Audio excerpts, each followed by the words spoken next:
La ville de Paris, capitale de la République française, va-t-elle devenir le berceau de la nouvelle architecture financière internationale, comme l'avait été Bretton Woods aux États-Unis d'Amérique à la sortie de la Seconde Guerre mondiale?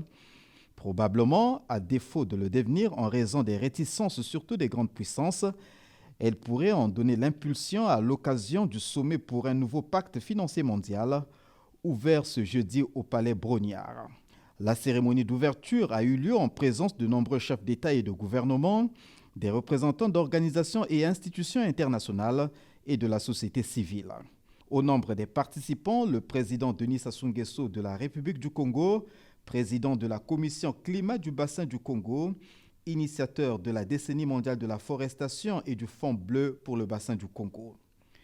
Plantant le décor de ce sommet, le président français Emmanuel Macron, après avoir rappelé le contexte de la tenue de ces assises, a énoncé 4 principes qui devraient encadrer la nouvelle architecture de la finance internationale. Le premier principe, c'est que jamais aucun décideur, aucun pays ne doit avoir à choisir entre la réduction de la pauvreté et la protection de la planète.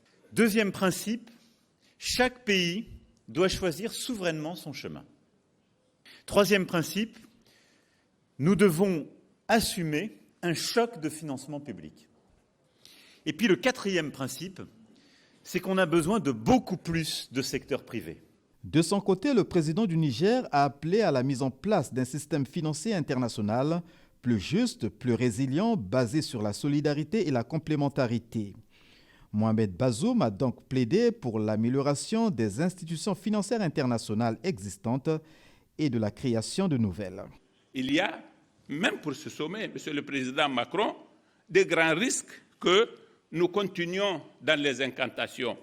Or, je pense que nous avons déjà organisé trop de rencontres pour que nous puissions indéfiniment répéter les mêmes choses. Il s'agit donc de passer à l'action. Enfin, pour le président Mohamed Bazoum, le nouveau pacte financier mondial passe notamment par la monétisation des quotas carbone et des droits de tirage spéciaux.